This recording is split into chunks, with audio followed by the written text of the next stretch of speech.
सबसे बड़ी गलती क्या करता है स्टूडेंट, वो इसे रिवाइज नहीं करता है। नक्शा जो है वो पढ़ने वाली तो चीज नहीं जो कहानी याद कर लेंगे। आप बताइए, आप किसी गली मोहल्ला को जाना छोड़ देंगे ना तो धीरे धीरे दिमाग से उतर जाता है।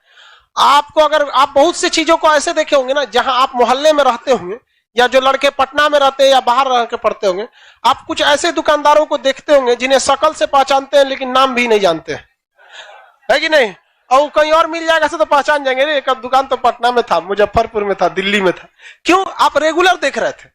तो नक्शा को भी क्या करते रहना है, रेगुलर देखते रहना है। जो हम यहाँ पढ़ा रहे हैं, आप अपने लॉज में सबसे कमजोर विद्यार्थी खोजिएगा जो पढ़ने में बकलोल हो, समझदार को नहीं, समझदार बहुत घमंडी होते हैं सब, उन सब से दूरी बना के रखिएगा। लॉज में जो आपको सलाह देने आए ना, सबसे पहले साइड होइएगा। बर्बाद और नाकामयाब लोगों की कुछ पहचान है, उन्हें नींद बहुत आती है, भूख ससुरन को बड़ी भयानक रखता है, आराम बहुत खोजेंगे सब। दुनिया का कुछ भी दिखाइए, उनमें उन ससुरों को बुराई दिखेगी ही दिखेगी। जो व्यक्ति आपको कह दिया बुराई करते हुए ऐसे वैसे, वो कभी आगे नहीं जा सकता है, कभी नहीं। क्योंकि कामयाबी इतना ज्यादा वक्त कहती है, कामयाबी कहती है तुम मुझे वक्त दो, हम तुमको कामयाबी देने दें। तो कामयाबी में इतना वक्त लगता है कि उसके पास कभी भी वक्त ही नहीं है दूसरे की बुराई करने के लिए। और दुनिया में लोग कहते हैं ना, कामयाब होने के लिए कुछ रास्ते अपनाइए, कुछ रास्ते अपनाइए। सिंपल एक रास्ता है कामयाब होने का, वक्त। मेहनत वहनत कुछ नहीं, कुछ मेहनत नहीं, समय दीजिए, समय। आप दुनिया में किसी को समय दीजिए, वो आपका होगा। आपको फिजिक्स समझ नहीं आ रहा है, कोई टीचर, आपको बिलीव नहीं कीजिएगा ना, टीचर के पास मत जाइए। फिजिक्स का कोई चैप्टर नहीं आ रहा है, ससुराल का 10 दिन तक रीडिंग मारिए, रीडिंग मारिए, रीडिंग मारिए। आप 10 दिन बाद उस ससुराल समझ में आए ना आए, लेकिन पूरा बना देंगे आप। तो दुनिया का कोई चीज आपका होगा अगर आप उसे समय देंगे तब। लेकिन आप समय लड़की को दे देते हैं। तो आप किसी चीज में कामयाब होंगे, ये डिपेंड करता है आप उसे कितना समय देते हैं। तो लॉज में जो कमजोर विद्यार्थी होगा उसे क्या कीजिएगा, पढ़ाइएगा, ये समझ के कि आप खान सर हैं। आप ये समझ के नहीं कि आपका लॉज का वो स्टूडेंट है, आप ये समझ के करिएगा कि आप स्टूडेंट हैं। जितने लड़के लाइव पढ़ रहे हैं अपने मोहल्ला में, गली मोहल्ला में क्या कीजिएगा, बताते रहिएगा। सबसे अच्छा तरीका है जिससे फोनवा पे बतियाते हैं ना, ओकरे पढ़ाइए।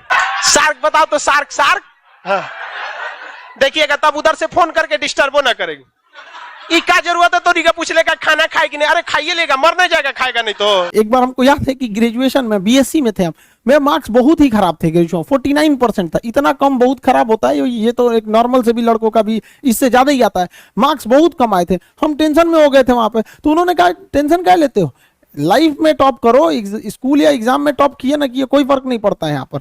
इसलिए किसी भी लाइफ की एंट्री भले खराब हो लेकिन एग्जिट एकदम तगड़ा होना चाहिए। आपका बचपना भले गरीबी में बीता हो लेकिन आपके माँ बाप की बुढ़ापा कभी गरीबी में नहीं बीतनी चाहिए। और लाइफ में ठोकर लगना तो बहुत जरूरी है, क्योंकि ताश में जोकर और जिंदगी में ठोकर कभी भी माहौल बदल सकते हैं। और बुरा वक्त से कभी घबराना नहीं चाहिए, क्योंकि बुरा वक्त ही बताता है कि लोग क्या थे और हम क्या समझ रहे थे। लाइफ में सबके साथ चैलेंजेस आते हैं, सबके जीवन में कठिनाइयां आती हैं। कठिनाइयों का आना एक पार्ट ऑफ लाइफ है और उससे जीत कर निकल जाना एक आर्ट ऑफ लाइफ है। सबके जीवन में संघर्ष आते हैं, हम लोग के समय में भी आए थे। बहुत सारे लोग ठग के चले गए, हमको तो इतना ज्यादा ठगा गया कि हम पटना केवल इसीलिए रुके कि हमको घर जाने का पैसा नहीं छोड़ा था। इस तरह से हमको यहाँ पर नोच लिया था लोगों ने।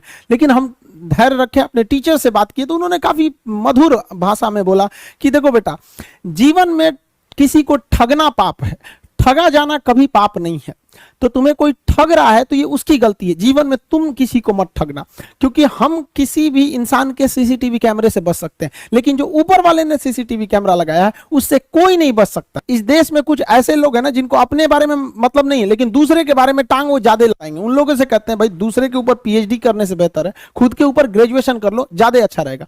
लड़का को फ्रस्ट्रेट होता है तो एक बार अपना टाइम टेबल बनाएगा, सुधारेगा, भाई इतना ऐसा टाइम टेबल बनाओ जो दिल में रहता हो। और बहुत से लड़कों को देखते हैं कि सुबह 4 बजे उठते हैं, हमने अपनी लाइफ में कभी 4 बजे नहीं उठेंगे तो पूरा दिन डिस्टर्ब रहेगा। आप जिस समय कंफर्टेबल हैं उस समय उठिए, लेकिन हाँ एक बात जरूर याद रखिएगा, जितना जल्दी उठेंगे उतना ज्यादा आपके पास वर्क टाइम ज्यादा रहेगा। अब देर से सो के उठेंगे तो आप एक अच्छा सा वर्किंग टाइम को गंवा चुके रहेंगे। तो एटलीस्ट कोशिश कीजिए कि भाई बहुत से बहुत तो 6-7 के बीच में उठ ही जाइए। और पहले उठते हैं तो ये अच्छी बात है, लेकिन ऐसा नहीं है कि जो पहले नहीं उठते हैं उनके लिए बहुत गलत बात। आप जितना पढ़ सकते हैं अपनी कैपेसिटी के हिसाब से ही पढ़िए। आपकी बॉडी 8 घंटा नहीं सस्टेन कर पा रही है, आप 4 घंटा ही पढ़िए। बट धीरे धीरे उसको इंक्रीज कीजिए। हर चीज के लिए होता है, आप अपनी बॉडी के हिसाब से ही किसी काम को करिए। आप किसी भी काम को अगर लगातार 21 दिन करते हैं तो धीरे धीरे वो आपकी आदत बन जाती है, और अगर किसी काम को लगातार 90 दिन कर देते हैं तो फिर वो आपकी दिनचर्या बन जाती है। अब आप डिसाइड कीजिए कि आप अच्छे काम को करना चाहते हैं या गलत काम को। जहां आपको कंफर्ट मिलता है वो रास्ता कभी भी कोई मंजिल को नहीं ले जाती है, क्योंकि मंजिल वाला रास्ता काफी चुनौतीपूर्ण